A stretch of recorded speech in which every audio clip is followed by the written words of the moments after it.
Good morning बेटा, good morning. Morning क्या sir. हाल है बेटा कोरोना का? फतुआ में क्या हाल है? यहाँ भी फैल रहा है सर। बच्चों के तब ना बहुत मुश्किल है। वही दिक्कत है। कम्युनिटी हो गया, समुदाय में फैल चुका है।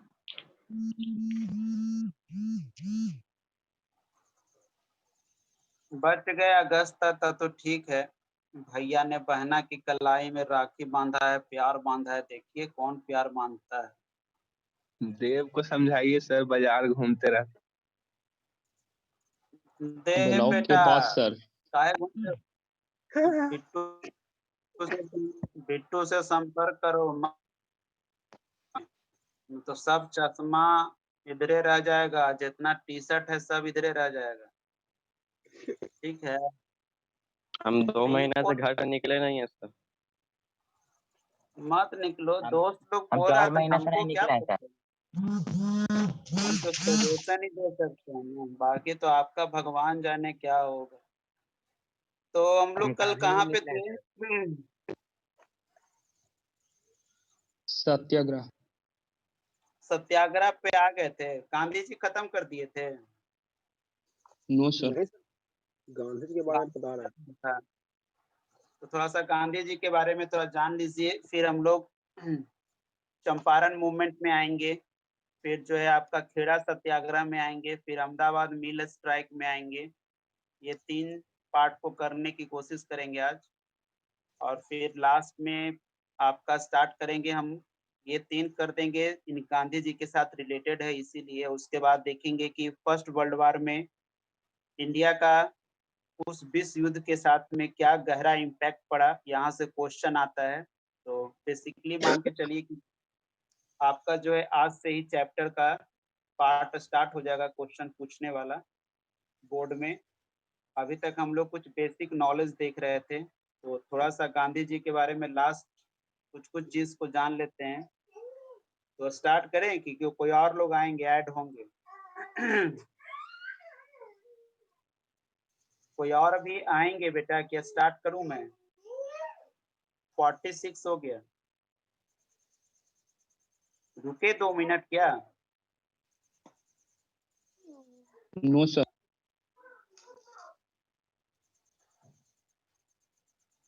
चलिए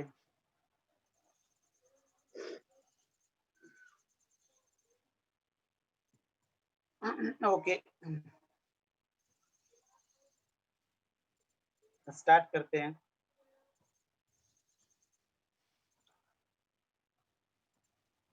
थोड़ा तेजी से रिवाइंड भी कर लेते हैं फटाफट। कल हमने बोला कि महात्मा गांधी का जन्म जो है 2 अक्टूबर 1869 को हुआ, और डेथ किए 30 जनवरी 1948 को। और फिर मैंने बोला था कि 9 जनवरी 1915 को वो इंडिया वापस लौटे थे। और तीनों का मैंने बताया था कि इम्पोर्टेंस क्या है। तो मैंने बोला कि 2 अक्टूबर को गांधी जयंती मनाते हैं, 30 जनवरी को शहीद दिवस मनाते हैं, और 9 जनवरी को हम लोग माइग्रेशन डे मनाते हैं, प्रवासी दिवस मनाते हैं। ये इनका मेजर फैक्टर था। फिर कल मैंने आपको ये समझाने की कोशिश किया था कि महात्मा गांधी का पूरा नाम मोहनदास करमचंद गांधी है, यानी कि जो करमचंद है वो इनके पापा का नाम है। और ठीक उसी प्रकार से इनकी जो माता हैं, मदर हैं, इनकी मदर का नाम है पुतली बाई। पुतली बाई इनकी माता का नाम था। और जैसा कि हम सबको पता है कि इनकी जो पत्नी थी वाइफ, तो इनकी पत्नी का नाम सबको पता है कि वो कस्तूरबा गांधी थी। तो ये कुछ बात है जिनको आप याद रखेंगे, कस्तूरबा गांधी। देन आगे है इसमें गांधी जी एडवोकेट की पढ़ाई किए थे, नो डाउट, और इसके लिए वो इंग्लैंड भी गए थे। और याद रखना है कि गांधी जी की राइटिंग बहुत खराब थी, बहुत ही ज्यादा डल। शायद यही वजह है कि गांधी जी ने राइटिंग के ऊपर में विशेष जोर दिया था कि प्रत्येक व्यक्ति को लेखन अच्छा होना चाहिए, और शायद यही वजह था कि गांधी जी ये मानते थे कि राइटिंग को अच्छा करने के लिए इंसान को पेंटिंग अच्छा करने आना चाहिए। उनका ये भी सोच था। देन आगे हम लोग देखेंगे गांधी जी के बारे में। गांधी जी को कुछ टाइटल दिया गया था, उपाधि दिया गया था, तो जरा सा उसके बारे में देख लीजिए क्या क्या है, क्वेश्चन आते रहते हैं। पहला है कि गांधी जी को जब ये इंडिया वापस लौट रहे थे 9 जनवरी 1915 को, तो इसके पहले गांधी जी साउथ अफ्रीका में थे, और आपका जो है फर्स्ट वर्ल्ड वार वो स्टार्ट हो चुका था।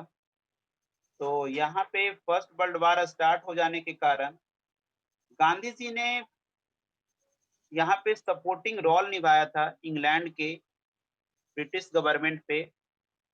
उन्होंने यहाँ पे भारतीय जनता से अपील की थी कि वो जो है इंग्लैंड का सपोर्ट करें और इस युद्ध में शामिल हों। हम आगे बाद में बतलाएंगे कि वो क्यों ऐसा बोल रहे थे। तो इसके उपलक्ष्य में, इसके फेवर में गांधी जी को एक टाइटल दिया गया, और उस टाइटल का आप लोग नाम लिख लीजिए, बहुत ही ज्यादा इम्पोर्टेंट है। तो गांधी जी को यहाँ पे एक उपाधि दिया गया, केसर ए हिंद। केसर ए हिंद, ये इनको टाइटल मिला, उपाधि मिला। देन आगे है यहाँ पे कि गांधी जी जब 1915 में इंडिया आए, इन्होंने कुछ समय जो है इन्होंने शांति निकेतन में बिताया। शांति निकेतन में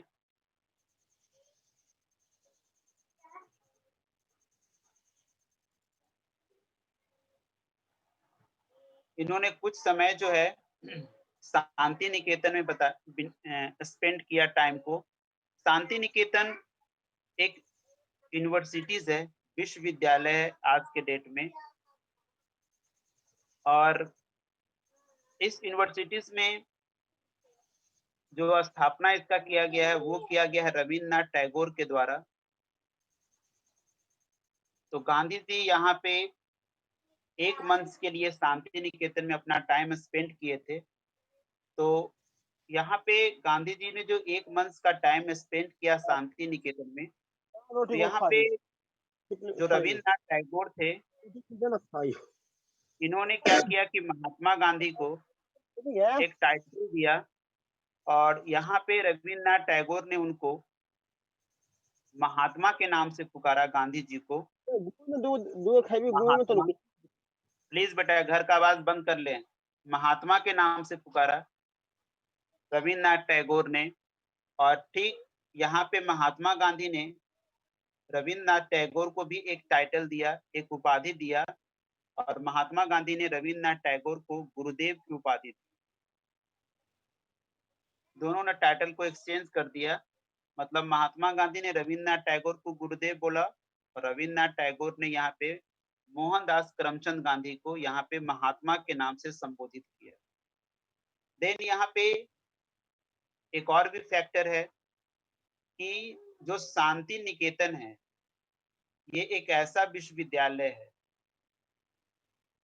जहाँ पे नेचुरल इन्वायरमेंट में पढ़ाई होती है। नेचुरल इन्वायरमेंट में, नेचुरल इन्वायरमेंट का क्या मतलब है, जो हमारे रविन्द्रनाथ टैगोर हैं वो प्रकृतिवाद थे, मतलब कि नेचर से जुड़े हुए थे। उनका ये कहना था कि नेचर ही हमें सब कुछ सिखाता है, इसीलिए अगर ह्यूमन बीइंग्स नेचर के बीच में रहेगा तो उसका स्किल, सोचने की शक्ति ये ज्यादा डेवलप होगा। तो यहाँ पे क्या होता था कि आपका रेनी सीजन को छोड़कर मोस्ट ऑफ देम, लगभग यहाँ पे जो स्टडी किया जाता था, पढ़ाई करवाया जाता था बच्चों को, वो करवाया जाता था ग्रास पे, घास पे।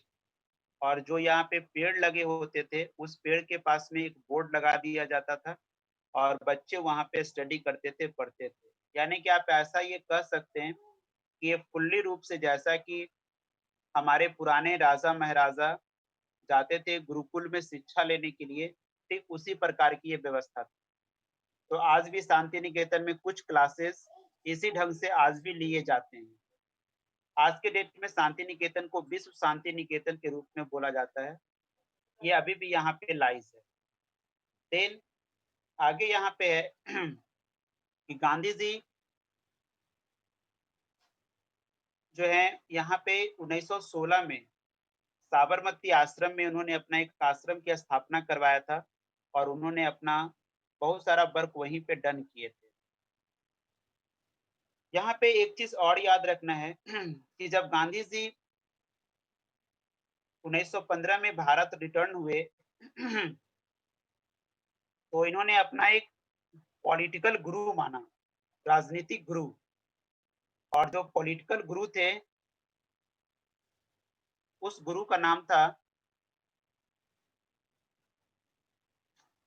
जो इनके पॉलिटिकल गुरु थे उनका नाम था, पॉलिटिकल टीचर, उनका नाम था गोपाल कृष्ण गोखले।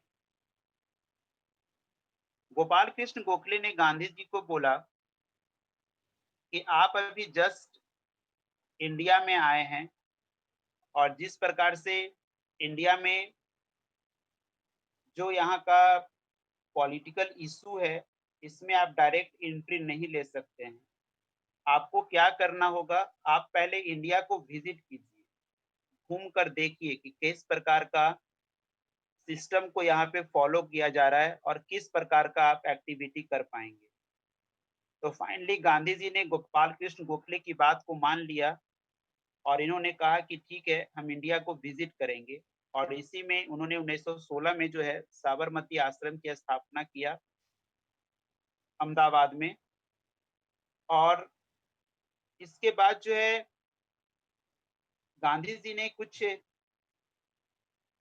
बुक्स भी लिखे हैं, तो वो सब तो बाद में आते रहेगा, लेकिन आप लोग कुछ बुक्स का नाम, चूंकि गांधी जी के बारे में थोड़ा हम लोग स्पेशल पढ़ रहे हैं, इसीलिए आप लोग थोड़ा सा इसको लिख लीजिए क्या क्या है। ये बुक्स जो है आपको 10th के सिलेबस में भी है। तो पहला एक इनका बुक का नाम है, सबसे फेमस इनका बुक है हिंद स्वराज। हिंद स्वराज ये इनका बुक का नाम है, जो कि महात्मा गांधी के द्वारा लिखा गया है। इनका एक बुक है जिनका नाम है नवजीवन, ये सब आपको पढ़ना है। नवजीवन ये भी गांधी जी का है, लेकिन आपको याद रखना है कि नवजीवन जो है गुजराती लैंग्वेज में लिखा गया है, गुजराती लैंग्वेज में। इसी प्रकार से एक और भी बुक है और उस बुक का नाम है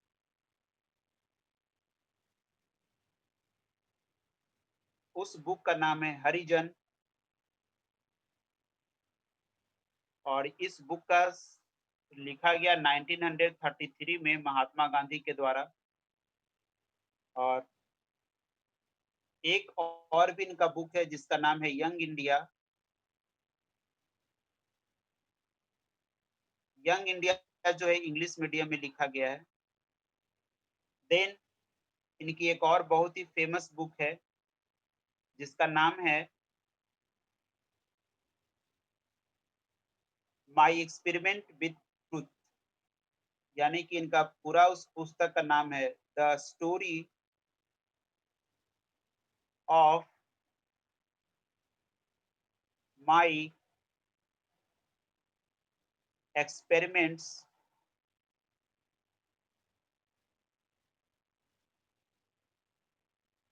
विथ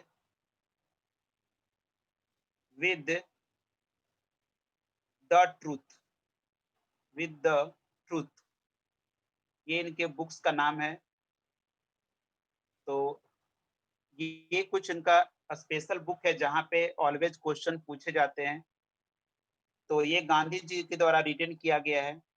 देन अगर देखें कि गांधी जी का सबसे अच्छा भजन, प्रिय भजन कौन सा था, तो गांधी जी का प्रिय भजन था फिर ये भजन का नाम था वैष्णव जन तैनु कहिए। वैष्णव जन को तैनु कहिए, ये इनका फेमस भजन था जो कि ऑलवेज ये सुना करते थे। ये क्वेश्चन पूछा जा चुका है बीपीएससी में कि वैष्णव जन को तैनु कहिए का राइटर कौन है, तो आप लोग कहीं पे लिख लीजिए। इसके जो राइटर हैं उनके राइटर का नाम है नरसिंह मेहता। नरसिंह मेहता। सर भजन का नाम क्या बोला? नरसिंह मेहता। वैष्णव जन को तैनु कहिए।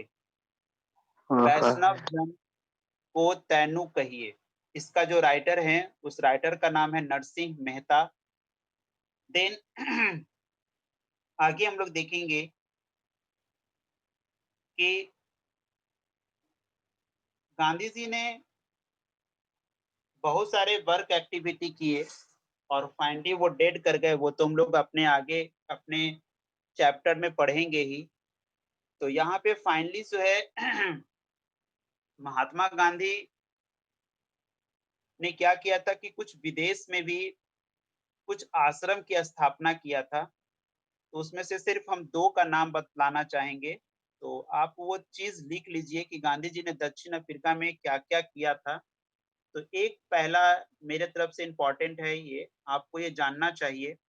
गांधी जी ने एक मैगजीन का पब्लिशिंग किया था दक्षिण अफ्रीका में, उसका नाम था इंडियन ओपिनियन।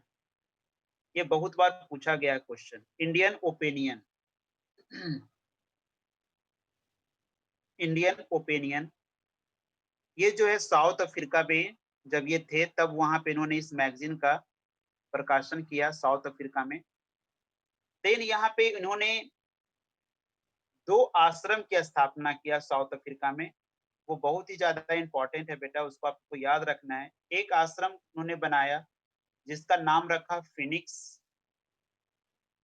फिनिक्स। और एक आश्रम इन्होंने बनाया दूसरा जिसका नाम रखा टॉलस्टॉय। एक्चुअल में महात्मा गांधी का ये जो लियो टॉलस्टॉय हैं, ये टॉलस्टॉय जो आश्रम है महात्मा गांधी के व्यक्तित्व पे टॉलस्टॉय का बहुत ज्यादा प्रभाव है। मतलब ये टॉलस्टॉय से बहुत ज्यादा प्रभावित थे। टॉलस्टॉय जो थे एक बहुत बड़े फिलोसोफर थे, तो उससे ये काफी ज्यादा इनकरेज हो गए थे। तो इन्होंने टॉलस्टॉय फॉर्म की स्थापना किया था साउथ अफ्रीका में। और ये पार्टिकुलर वहां पे जगह है जोहान्सबर्ग, साउथ अफ्रीका में, वहां पे इसकी स्थापना किया था। और हम सबको पता है कि जोहान्सबर्ग को गोल्ड सिटी भी कहा जाता है, मतलब सोने का शहर। तो ये जो है जोहान्सबर्ग में इन्होंने इसकी स्थापना किया था। देन इनके बारे में जितनी बातें करें कम हो जाती है।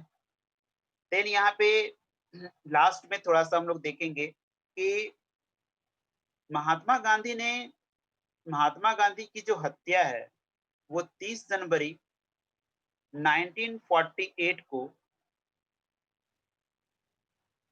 दिल्ली में एक भवन है जिस भवन का नाम है बिरला भवन। तो बिरला भवन में ये जो है प्रेयर असेंबली में शामिल हुए थे, प्रार्थना सभा में। तो यहीं पे जो है इनको एक पर्सन थे जिसका नाम था नाथूराम गोडसे। इसने क्या किया कि इनको यहाँ पे हत्या कर दिया, नाथूराम गोडसे। इनकी गोली मारकर हत्या कर दी गई। तो इसके बाद जो है एक दुखद अंत हो गया हमारे यहाँ। और फाइनली हम लोगों ने महात्मा गांधी को अपना नेशन का राष्ट्रपिता मान लिया, राष्ट्रपिता। तो कुछ लोग बहुत मजाक। हाँ सर ये महात्मा गांधी को क्यों मार दिए थे? बेटा देखो सबका एक आइडियोलॉजी होता है। जैसे कि नाथूराम गॉड्स का एक पुस्तक है कि मैंने गांधी को नहीं मारा। आपको ये बुक मिल जाएगा, नेट पे सर्च कर लीजिएगा, मैंने गांधी को नहीं मारा। ये नाथूराम गॉड्स का पुस्तक है। तो हम भी ये पुस्तक को पढ़े हैं, आप भी पढ़ लीजिए। ज्यादा नहीं, 200 या 250 पेज की बुक होगी, आराम से लॉकडाउन में पढ़ सकते हैं। फिर आप जजमेंट कीजिएगा बेटा कि क्यों इसने गांधी को मारा। तो बात यहाँ पे ये कि गांधी जी जिस प्रकार से देश को यूनाइट करना चाहते थे, एक रूप में रखना चाहते थे, तो हमारा देश जो है धर्म का क्षेत्र है। तो इस धर्म में, इस रिलीजन में बहुत सारे कास्ट हैं, और इस रिलीजन में, इस कास्ट में सभी लोगों को हैप्पी रखना ये पॉसिबल नहीं है बेटा। तो शायद नाथूराम गोडसे को ऐसा लगता था कि गांधी जी के द्वारा किया गया कुछ वर्क गलत। जैसे कि आज के डेट में भी कुछ लोग जैसे बोलते हैं कि गांधी जी ने ही देश का बंटवारा कर दिया, पर एक्चुअल में गांधी जी ने देश का बंटवारा नहीं किया। देश का बंटवारा तो बहुत पहले ही मैंने आपको बताया था कि मार्ले मिंटो रिफॉर्म्स में ही तय हो गया था कि देश एक दिन बढ़ जाएगा। जैसे ही कांग्रेस वाले ने मुस्लिम को अलग इलेक्शन जोन दे दिया, चुनाव क्षेत्र दे दिया कि आप अलग जोन में या अपने कैंडिडेट को खड़ा करके इलेक्शन में खड़ा कर सकते हैं, तो आपने पहले ही बांट दिया कि आगे चलकर एक जो है आपका नया कंट्री बन जाएगा। तो यहाँ पे मिंटो साहब ने भी बिल्कुल स्पष्ट कह दिया था, मार्ले साहब ने, कि भाई जो आज के डेट में आपने ये समझौता किया है, आगे जाकर ये आपके लिए सबसे बड़ा पॉइजन साबित होगा, जहर, जिसका असर जो है आपको प्रेजेंट में नहीं, पास्ट में नहीं, बल्कि आपको फ्यूचर तक में दिखेगा। और उनका ये कथन बिल्कुल सही है कि आज के डेट में हमारे यहाँ ये जो विवाद है इंडिया पाकिस्तान का, ये आज तक हम लोग झेल रहे हैं, चाहे वो धर्म के नाम पे हो, चाहे कास्ट के नाम पे। तो गांधी जी को उसने क्यों मारा, ये उनका व्यक्तित्व भी जाने, वो क्या सोचते थे, किस प्रकार से सोचते थे, और फाइनली उन्होंने डेट किया। तो आप बुक को पढ़ेंगे तो आप बेहतर समझ पाएंगे, हमसे बेहतर। देन यहाँ पे एक चीज और है कि जो हमारा गांधी जी डेथ किए, तो गांधी जी ने मरने से पहले ही कह दिया था कि कांग्रेस नाम की पार्टी को मेरे मरने के बाद खत्म कर दिया जाए, इस नाम की कोई भी पार्टी नहीं रहनी चाहिए। लेकिन आज के डेट में सीधे इसका अपोजिट है बेटा, कि आज जो है कांग्रेस पार्टी जिंदा है, और ये जो कांग्रेस पार्टी है आज भी अपने गांधी टाइटल को साथ में लेके चलती है। राजीव गांधी, सोनिया गांधी, प्रियंका गांधी, पता नहीं इनको कौन बोलता है कि टाइटल को अडॉप्ट कर लीजिए, ठीक है।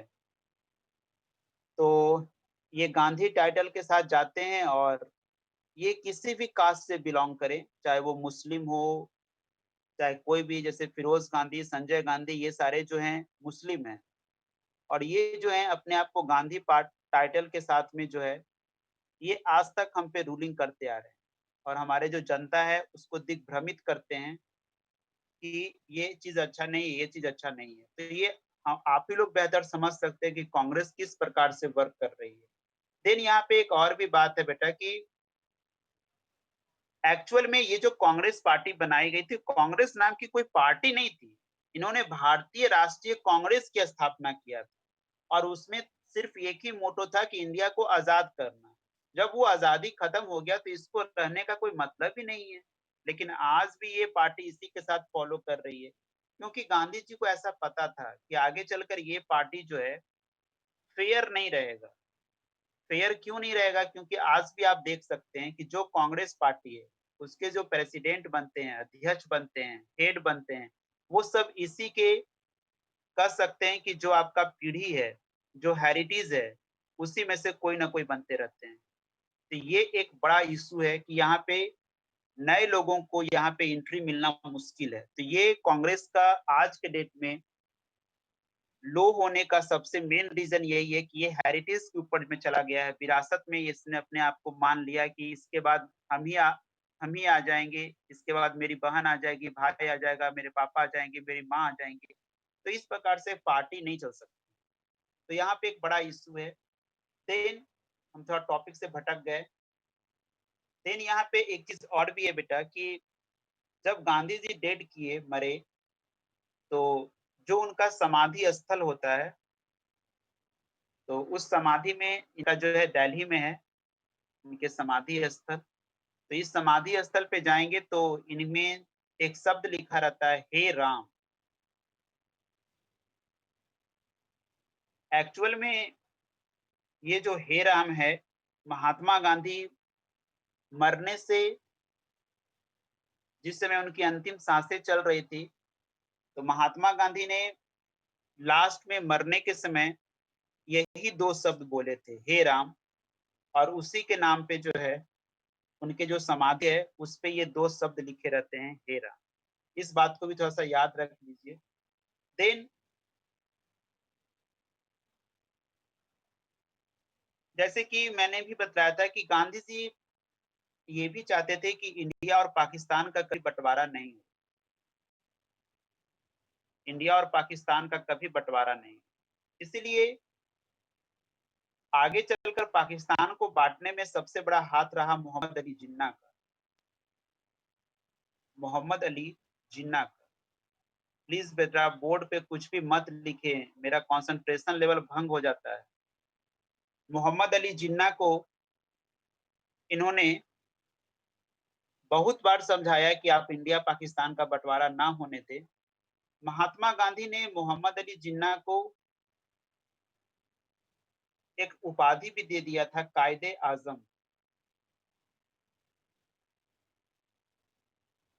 कायदे आजम का मतलब होता है भगवान का दूत। लेकिन फिर भी जिन्ना इस टाइटल से खुश नहीं हुआ और फिर भी उसने पाकिस्तान को बांट दिया। कहा जाता है कि जब लॉर्ड माउंटबेटन आए थे तो महात्मा गांधी ने उनसे भरसक प्रयास किया था कि किसी तरह से इसको रोक दें। इसी के उपलक्ष्य में लॉर्ड माउंटबेटन ने बोला था, जब भारत के सभी लीडर ये चाहते हैं कि भारत और पाकिस्तान 2 कंट्री के रूप में डिवाइड हो जाए, तो यहाँ पे सिंगल एक महात्मा गांधी ही ऐसे हैं जो ये चाहते हैं कि इसका बंटवारा नहीं हो। इसी के उपलक्ष्य में लॉर्ड माउंटबेटन ने इनको 1 मैन बाउंड्री फोर्स का टाइटल दिया था। बाउंड्री फोर्स, इनको इस टाइटल के नाम से भी नवाजा गया था कि ये जो है सिंगल पर्सन है जो अपने दम पे चाहते हैं कि इंडिया और पाकिस्तान का बंटवारा नहीं हो। लेकिन फाइनली जो है इंडिया और पाकिस्तान का बंटवारा हो गया। राइट बेटा? कौन बोले राइट? सर? ये लॉर्ड माउंटबेटन। आगे करें? Yes sir. यहाँ तक सबको समझ में आ रहा है? किसी को कोई दिक्कत नहीं है? हम आगे बढ़े? Yes sir. Yes sir. Okay बेटा। सर मोहम्मद अली जिन्ना गांधी को कौन सा टाइटल दिए थे कायदे? कायदे आजम। कायदे आजम का मतलब होता है भगवान का दूत, और एक उसी तरह से होता है हरिजन। पहले क्या था कि दलित पुकारा जाता था। हमारे समाज में जो शेड्यूल कास्ट के लोग होते थे उनको दलित पुकारते थे। यहाँ पे भीमराव अंबेडकर से कुछ अनबन हो गई थी, हम आगे पढ़ाएंगे। तो भीमराव अंबेडकर से थोड़ा सा अनबन होने के कारण क्या हो गया कि भीमराव अंबेडकर को हैप्पी करने के लिए, खुश करने के लिए उन्होंने क्या किया कि उन्होंने बोला कि अब से जो है कभी भी दलित को दलित नहीं पुकारा जाएगा और अब से आपको जो है हरिजन पुकारा जाएगा। मतलब कि आप भगवान के जन हैं, भगवान के लोग हैं, आपको इस नाम से पुकारा जाएगा। और जब हमारा कॉन्स्टिट्यूशन बना तो हम लोग आज भी इसी शब्द को यूज करते हैं, हरिजन को ही शब्द का यूज करते हैं। ये एक बड़ा फैक्टर है और यहीं पे जो है हरिजन शब्द की उत्पत्ति के बाद ही उन्होंने क्या किया कि उन्होंने हरिजन मैगजीन का भी प्रकाशन किया, पुस्तिका मतलब कि पत्रिका का, जो कि 1933 में हुआ। तो मैंने पहले ही लिखवा दिया है, तो ये कुछ पार्ट है जहाँ पे आपको याद रखना है। अब थोड़ा आगे बढ़ें। Yes sir. चैप्टर समझ किसी को कोई तकलीफ नहीं?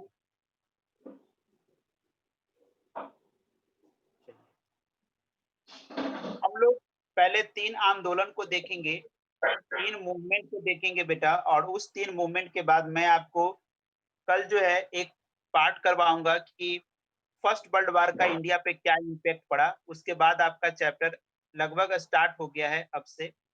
तो महात्मा गांधी जो है यहाँ पे 1917 में 1917 में महात्मा गांधी ने क्या किया कि एक वर्क को डन किया, और उस वर्क को हम लोग बोलते हैं चंपारण मूवमेंट। तो महात्मा गांधी ने एक मूवमेंट किया, और उस मूवमेंट का उद्देश्य क्या था कि चंपारण जो है एक जगह है जो आपको बिहार में देखने को मिलेगा, और इस चंपारण में क्या है कि नील की खेती बड़े अच्छे ढंग से होती है। तो यहाँ पे महात्मा गांधी ने क्या किया कि 1917 में महात्मा गांधी ने, आप लोग हेडिंग दे दीजिए पहले, चंपारण मूवमेंट, चंपारण मूवमेंट, ये हेडिंग दे दीजिए। और ये जो घटना है, समझिए कि आपका टॉपिक स्टार्ट हो गया। चंपारण मूवमेंट 1917 में, 1916 में ना सर? अरे बेटा लिख लेना 1917, आपका बुक में दिया हुआ 1916, तो हम क्या करें, हम क्या करें बोलिए आप ही। खेदा मूवमेंट गुजरात में कह रहे थे 1917 में ना? भैया तो हम जो गूगल पे पढ़े वही 17 में बतलाएंगे। दिया हुआ। हम यही पढ़ेंगे, जो हम पढ़े हैं वही बतलाएंगे। अब आगे आपका क्या दिया हुआ हमको नहीं पता। सर 1920 लिखे ना। चंपारण 1917 में स्टार्ट हुआ तो स्टार्ट हुआ, बस सब इतना ही जानते हैं। आपको जो लिखना है लिखिए, नहीं लिखना है मत लिखिए। चंपारण मूवमेंट जब 1917 में स्टार्ट हुआ, तो यहाँ पे एक सिस्टम था। इस सिस्टम को हम लोग बोलते थे 3 कठिया।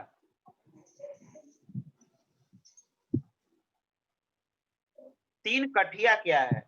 3 कठिया एक सिस्टम है जिसमें हम लोग करते क्या है कि इस सिस्टम में जो आपका लैंड होता था, उस लैंड का 3/20 पार्ट, 3/20 पार्ट में ब्रिटिश गवर्नमेंट के द्वारा ये तय किया हुआ था कि आपको इस 3/20 पार्ट में आपको इंडिगो की खेती करना ही करना है। इंडिगो का मतलब होता है नील। एक्चुअल में अंग्रेज भारतीय किसानों को इंडिगो की खेती करने पे क्यों जोर दे रहे थे? तो जो हमारा यूरोपियन कॉन्टिनेंट है, उस यूरोपियन कॉन्टिनेंट में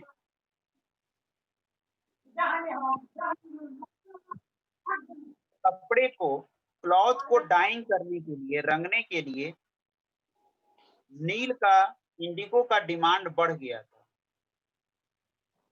इसीलिए जो हमारे ब्रिटिश गवर्नमेंट थे, उन्होंने कहा कि भारत में इंडिगो की ही खेती लार्ज स्केल पे करवाई जाए।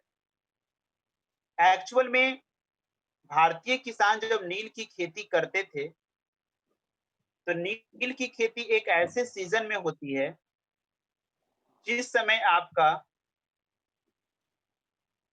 खरीफ क्रॉप्स का टाइमिंग होता है। यानी कि जो खरीफ क्रॉप्स है, इसका मतलब ही हो गया कि रेनी सीजन। और इस खरीफ क्रॉप्स में सबसे जो मोस्ट इंपॉर्टेंट क्रॉप्स होता है हमारे भारत का, वो होता है राइस। तो यहाँ पे जब किसी भी खेत में नील की खेती की जाती थी, और अगर आप मान लीजिए कि नील की खेती उस खेत में काम करना बंद कर दिए, अब आप चाहते हैं कि उसमें चावल का प्रोडक्शन करें, तो नील की खेती करते करते वो लैंड इतना बैरन हो जाता था कि उसमें चावल की खेती कर पाना पॉसिबल नहीं है। तो होता क्या था कि भारतीय किसान नील की खेती भी करते थे, प्रोडक्शन भी करते थे, लेकिन फाइनली जब इंडिगो की बेचने की बारी आती थी, तो इंडिगो को जब सोल्ड करना होता था, नील को बेचना होता था, तो यहाँ पे एक प्रॉब्लम बिल्डअप हो जाता था। इस इंडिगो का प्राइस वैल्यू क्या होगा, ये तय करते थे ब्रिटिश गवर्नमेंट। तो जो हमारे लोग थे वो काफी ज्यादा भारतीय किसान के ऊपर में क्रश किया जा रहा था, और भारतीय किसान नहीं चाहते थे कि मेरे साथ ऐसा हो। फाइनली यहाँ पे एक व्यक्ति है, उस व्यक्ति का नाम है राजकुमार शुक्ल। तो राजकुमार शुक्ल ने महात्मा गांधी को इनविटेशन दिया कि आप चंपारण में आइए और इस मूवमेंट को, जो यहाँ पे जिस प्रकार से एक्टिविटी किया जा रहा है, उस एक्टिविटी को थोड़ा सा वॉच कीजिए और इसमें इंटरप्शन कीजिए। फाइनली जो है महात्मा गांधी राजकुमार शुक्ल के कहने पे चंपारण आते हैं, और यहाँ पे आने के बाद ये फर्स्ट टाइम यहाँ पे सत्याग्रह शब्द का यूज करते हैं। इसका मतलब ये हो गया कि अगर कोई पूछता है कि महात्मा गांधी ने फर्स्ट टाइम सत्याग्रह शब्द का यूज कहाँ किया, तो आपका जवाब होगा साउथ अफ्रीका। महात्मा गांधी ने भारत में सत्याग्रह शब्द का यूज कहाँ पे किया, तब आपका आंसर होगा चंपारण। बात को समझ लीजिए, महात्मा गांधी ने सत्याग्रह शब्द का सबसे पहले यूज कहाँ किया, तो जवाब होगा साउथ अफ्रीका। महात्मा गांधी ने भारत में सत्याग्रह शब्द का यूज किस आंदोलन में किया, तब होगा चंपारण मूवमेंट। इसको कहीं पे नोट करके आप लिख लीजिए, वरना फिर आप कहिएगा कि सर आप हमको नहीं बतलाए थे, उल्टा पुल्टा हो गया सर। तो वो सब नहीं है।